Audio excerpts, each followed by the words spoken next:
Let's welcome to the show a man that is defying incredible odds to return to the field this year, the pride of Arp, Texas, and the Dallas Cowboys, Agent Zero himself, DeMarvion Overshown. An absolute pleasure, man. Thank you so much for coming on. Man, I definitely appreciate you having me. Definitely appreciate you having me. It's our pleasure, truly. I'll jump right in. So after tearing your ACL, MCL, and PCL, the Cowboys announced on December 10th, 2024, DeMarvion, that you would be out indefinitely. What have the past 315 days been like for you? Look, they've been nothing short of a blessing. When I tell you I've been blessed, I think throughout this year, constantly I've been shown God's grace and His mercy. I felt like I've smiled every day since the injury, so I haven't lost a step. I've been blessed. I got engaged. I had a baby boy. So it's been a lot of blessings going on in my life since that day. So I can say, man, my life's just been going up. Of course, recovering for the knee.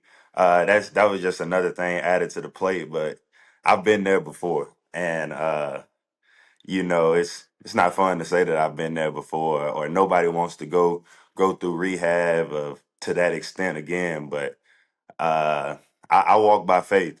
So, as soon as the injury happened, as I was walking off the field, actually, some of the first words I said to my trainer, Britt Brown, was, let me know the timeline, let me know what I got to do, and I'm gonna beat it. I felt that whole night. Matter of fact, I listened to a song called "Lord Do It" by Zodiac Cortez, and the whole song is basically, just a testimony of, man, just letting go and letting God, and everything gonna work out in your favor, and it did. So I'm excited. I'm excited to get back out there. Look, watching football, especially for somebody like me that's passionate, that football has done so much for me and my family, that I feel like I owe so much to this game. I owe it to my teammates, and I owe it to myself to just go out there and use that platform to shine and show God's grace. So I'm excited.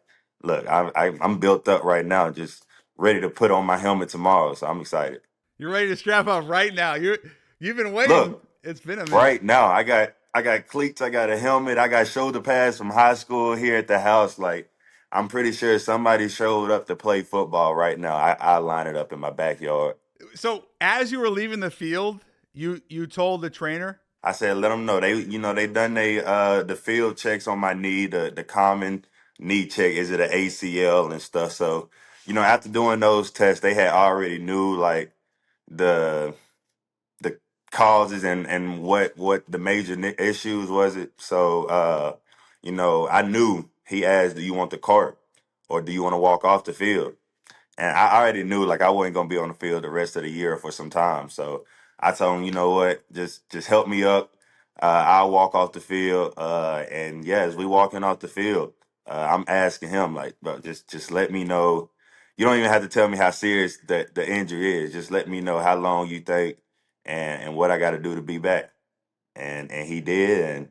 And now we both get the hug, and I know we'll share some tears tomorrow before I go out there and practice for the first time. What did he say the timeline would be at that point? He said, it's too early to tell you that right now. He was like, I don't want to give you a timeline, and it not be correct, because things like this, takes time. And for a minute he was like, depending on how the season going, like, you might not play. It might not be a 2025 season for you.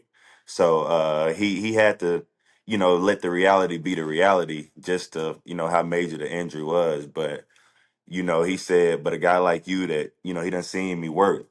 He said, we can have you back by mid-season if that's what you really want to do. And I told him that's what I want. And we never looked back from there.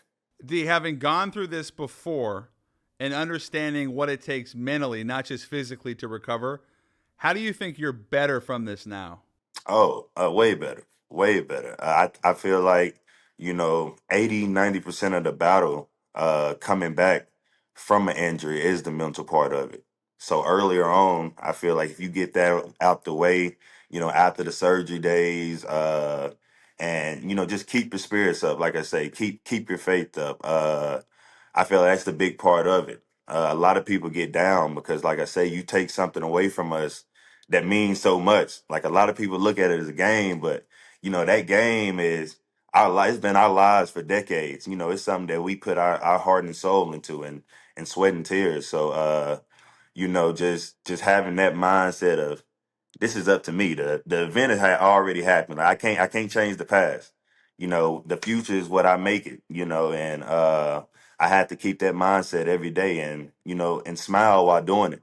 It's one thing to do it, but it's another to do it while smiling, and still being a joy in the locker room, and not being a Debbie Downer, to your teammates. So that's the most joy I got out of it, is just smiling while able to rehab. What went into the number change? Because you have become Agent Zero, and it was a. Oh yeah. I remember when you announced it, the team. It was really cool how it all came together. Look, I think college, going to Texas, and when I made that switch to zero, my career, I feel like it was kind of a shift in my career. That's kind of where a lot of people started noticing who I was once they made that zero change, and it became kind of like an identity, on the field of, look, that's Agent Zero, and that's part of just the way I play, like being everywhere, being around the ball, just flying around, playing for the love of the game.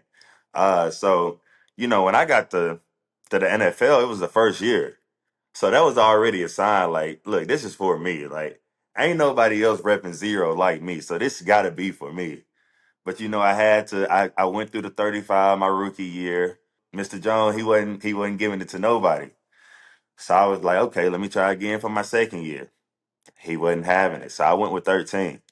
And I was actually sold on 13. Like I wasn't gonna switch to zero. Like I had almost given up hope. I was like, look, zero is for me. I know it is, but if it's not meant to be, look, 13, it's been a lucky number. All me and my sons all born on the 13th. So look, I was gonna roll with it. I gave it one last chance. Paxton Anderson, best friend of mine from college, locker teammate, Jerry Jones' grandson. So it's getting close to December time, and they want to print my jerseys now. Right, right. 13, starting to make a little plays, so sell my jersey a little bit. So it's good. Like, I'm happy. I'm excited. But at the same time, like, I don't want to go through the process of doing it with 13 when it's still a chance. Like, I can get my loving zero. So I make one more phone call, and I'm like, look, all I need is a yes or no. If it's no possible way, I'm ride or die 13. We ain't changing no more. Look, my family already done bought 35, 13 Right, jerseys. right. So I'm already in the hole. Like, Yeah. I got to come back out of the hole. So, I end up doing that. He was able to talk to his mom, Charlotte. And before I know it, like, they telling me it's a go. We knew kind of right before the season ended. It's just like they didn't want the word get out, because then I gotta do all the jerseys and stuff like that that's in and I didn't want to deal with that. Well, dude, that is a hell of a story. It was actually crazy. And to be honest, the crazy part is Paxton Anderson, when I was in college, he bought me like baby gifts. I was having my first kid, Yeah. and the baby gifts was all Dallas Cowboy stuff and stuff like that. Before I even became a Dallas Cowboy, so like our relationship was already close. So the fact that he was able to come through for me again like this, like, look, we locked in forever. Like, zero. I told my family I ain't got to buy no more jerseys. No, look, zero. We here to stay. I can't get over that. The fact that it was Jerry Jones's grandson. Grandson. Oh my gosh, bro, I can't Grandson. get over this. Yes, sir. Yes, sir. Another guy you're locked in for life with, Bijan Robinson, who's like my little bro. We've been very close for a long time, and there's not a better person. There's also not a better football player. But he did say that you were the biggest badass he's ever played with. Obviously at UT. What do you think he meant by that? From the first time Bijan came in, matter of fact, we worked out together.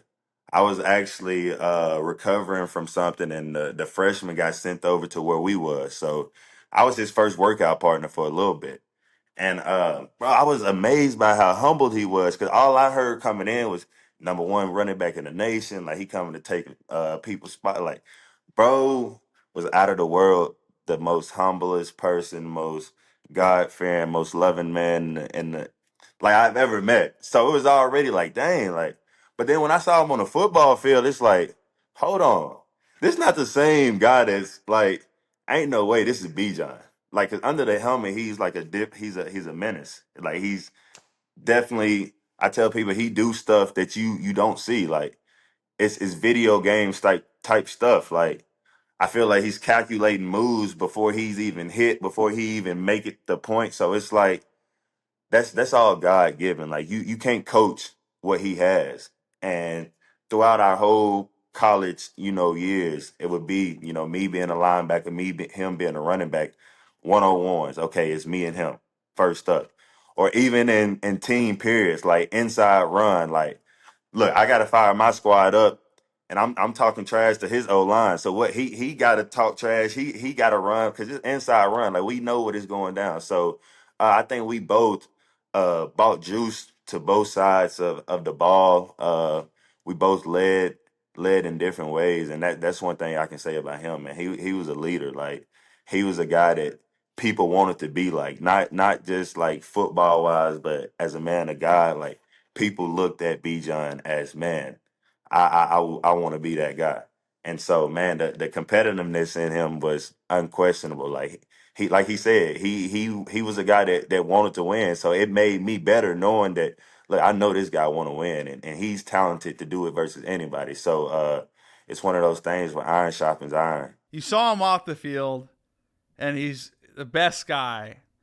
And then he gets on the field, and you're like, is that him? Because obviously you saw the tools, but you're like, The tools, the like, yeah, man, the aggressive, the nastiness, like tenacity, right? it's like he do so it be nasty. It's like, oh my, like he's so nice, but if you catch him on the field 1-on-one it don't matter if he finna run you over. It matter if it's open field. He finna juke. It's like it's not nice to be John. It's like you finna get something that's gonna embarrass you, but he's gonna shake your hand at the end of the play.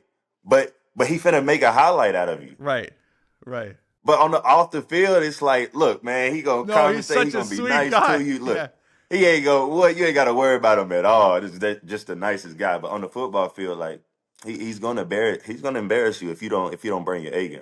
And how long did it take for you to realize that he was going to be like, he's a superstar? Like about 2 minutes? It was really his training camp of his freshman year. He had little breakouts, flashes during team periods, but I believe it was like one scrimmage when he broke for like a 75, 80 yard touchdown, and it was just like untouched. It's like, okay, this guy is special. Like he was putting it together at that point. At first, it was like, okay, he's a freshman running back, but then he became that freshman running back that we all end up seeing towards the end of the year. So we had already seen glimpses of it in practice, making one-handed catches. Like I said, putting people on highlight tapes. It was just a matter of time when he got his opportunity his freshman year. It's like, yeah, that's Bijan Robinson. Get used to hearing that name. DeMarvion Overshown, top 5 Longhorn running backs. East Texas, Rose, Earl County. Great. I gotta go Earl County just because that's home. And then I'll go Ricky Williams. I'm a big Cedric Cedric Benson? Benson Yeah, guy. dude, he was I unbelievable. love. I actually met him my freshman year. He came to a class that we was all in, so we got to meet him.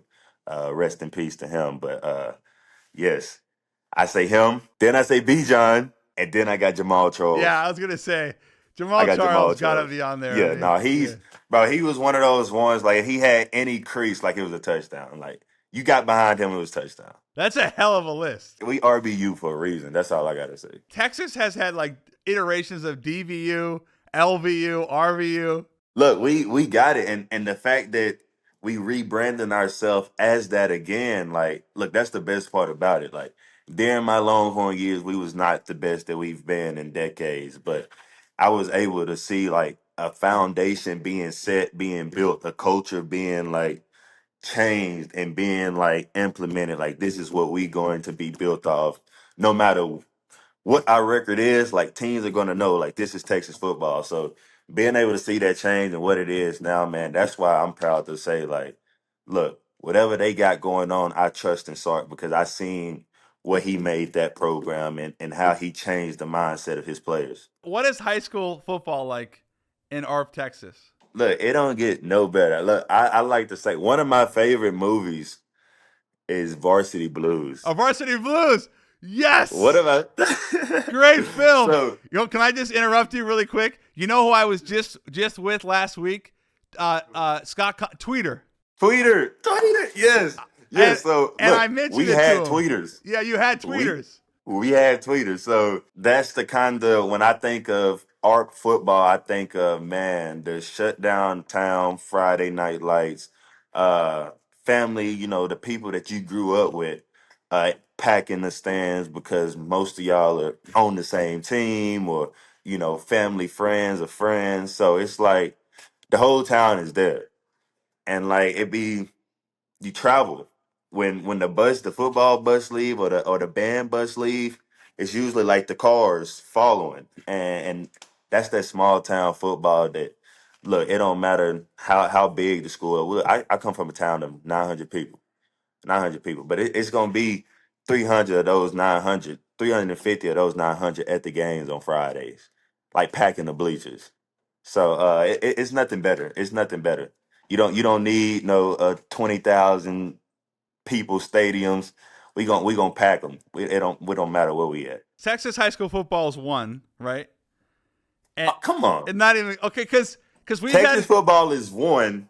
Everybody else is Florida, two A, two California. B. Like they want Texas is one. Everybody else 2A, 2B. However you want to put it. I don't know. Couldn't you?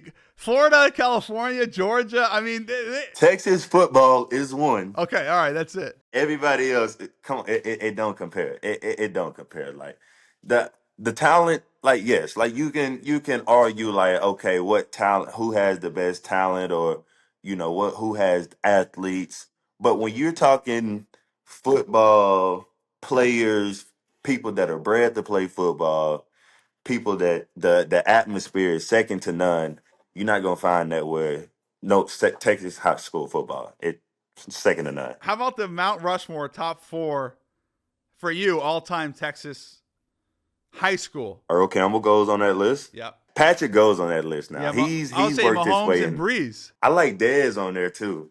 Dez Bryant. even though he's not a Longhorn. Yeah, even though he's not a Longhorn. We got Earl Campbell, Patty, Breeze, Dez. That's 4. I can get it's some more, but those are like you can't really argue that 4. I mean, that's still a great 4. Like So East Texas and West Texas, very different. very different. Yeah. East Texas, you're gonna get the piney woods, like the shaded, all the green. West Texas, you're gonna get more desert land, sand. How similar was your high school experience to like what we saw in Varsity Blues or Friday Night Lights? Pretty much like bonfires, house parties. Pep rallies. I wouldn't say pigs riding in trucks, but you have people driving tractors to school, riding horses to Riding school, horses to school. riding horses to school.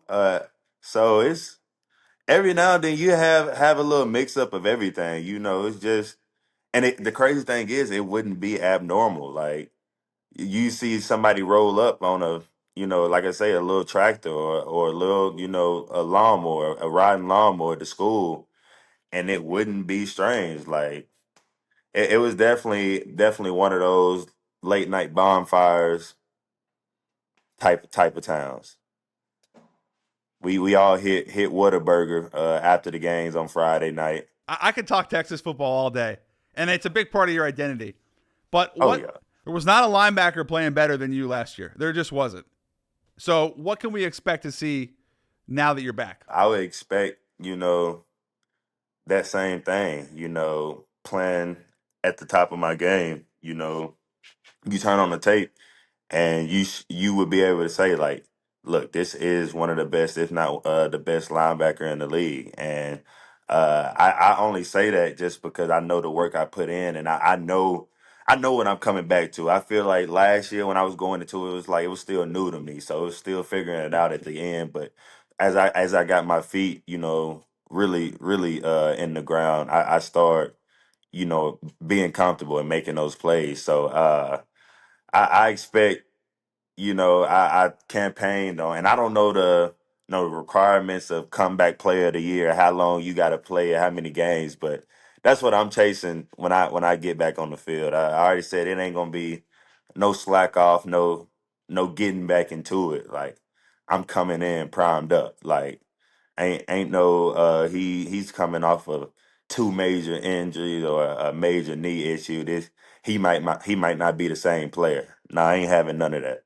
I hold myself to a standard, and my tape I say is my resume, and I don't put bad stuff on tape. So it's go time. If I'm not ready to play, then I won't be out there. Not the same player. Better. Better. Look, I've always came back better from each injury. That's why I never get down. I never get down. I said, look, y'all just gave me a extra 315 days to prime up.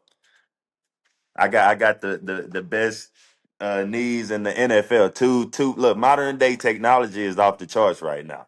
It's off the charts. It's no better time in the league. If you wanted to tell your ACL This is the time. 2024, 2025 is Yeah. the best years to do it. It's better Yeah. than 1990, 2000. So let me just tell you, people, that it's not one of those things where the horse roll your ankle and you got to take it in the back. It's not. That's not what ACLs are anymore. Like we're not putting people down for that. Like come on now. Like we coming back stronger off these. So I'm very excited to showcase what I got. If I would have told 8-year-old you're going to play for Texas and you're going to play for the Cowboys, what do you think you would have said? I would have said I saw that in a dream before. I would have said I saw that in a dream before, and that's what I want to do. I told a lot of stories. I told a lot of lies growing up in English class because you always had to do those essays of what you want to grow up to be, what you want to do, and they always shot down the idea like you can't write about being an NFL player, you can't write about being a professional athlete. You got to write about being a doctor or getting your CDL. So I wrote about stuff like that growing up, all the way until I believe my senior year. I knew what I was doing. Once I got my first offer from college, I said, "Yeah, this is what I'm doing. This is how I'm taking care of my family, and it's no other way around it. Like, no matter what happens, I control all that. No matter what happens, I can control all this. I got the opportunity to go play college football. Look, that's all I needed, and it was that. Of course, it was. Look, I'm getting my degree, but I know that the end goal is to be able to walk out of this football stuff saying, "Look, I poured my life, put my heart and soul into something, not just a game. I put into it was an investment to take care of my family." I feel you saying that so much that football football is your passion. It's your livelihood, but it's also how you not only provide for your family but create generational wealth and Yes, opportunities sir. for generations to come. So I guess I would say this is something that's on your mind during rehab. Are you thinking about this every day? Thought about it every day, and speaking of that, it was actually, having this time off, you're able to tap into more of that side because you're not so much in the facility, 12, 14 hours a day. So me and a brother of mine, I actually started up a beef cattle operation, grass fed, grain finished. So I actually be dropping a link here soon, and we'll be selling premium beef. So that was one of the things that I was real big about is creating general wealth, generational wealth. And I told myself I'm gonna be a rancher when I'm done playing this Really? game. Look, that's all I wanted to be growing up. I knew, look, it's honest work, but it's something that I love to do. I love animals, but look, I'm a beef guy. Me, and my 3 year old, his favorite meal is steaks.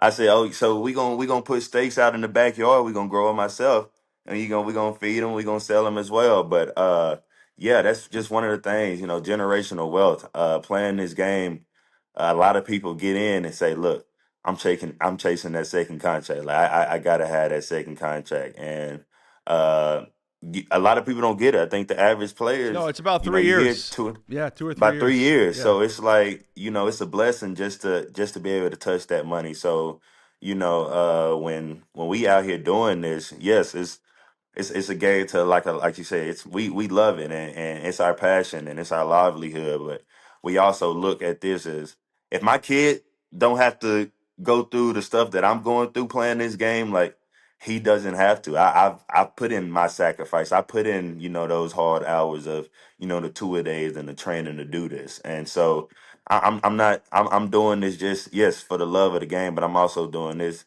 for the love to take care of my family after, my time done playing. Very wise and mature beyond your years, dude. I learned. Look, I'm a man that learn, and you see stories, and I tell people all the time, all this stuff is so accessible. Like, to see players go down this road, and they get a grasp of a little bit. You're not raised really to know what to do. It's fast money.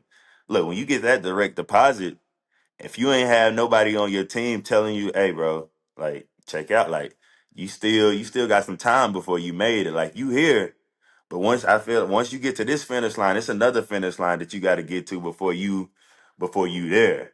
And a lot of people, they get stuck and complacent and satisfied with the bare minimum. And I told myself I wouldn't be that. I wouldn't be another statistic. And I'm gonna do that. I'm gonna do just that, not be another statistic. 100% the right attitude. Very rare to see it. Yeah, Bijan has the same. Again, I'm just going back to him, has the same type of mentality. I guess I would leave you with this. It's the NFL is a business, and I think the sooner a player can understand that, the better. Unfortunately, it's the reality, and fans, like, their job is to root for their team and their favorite players, but the reality is it is a business.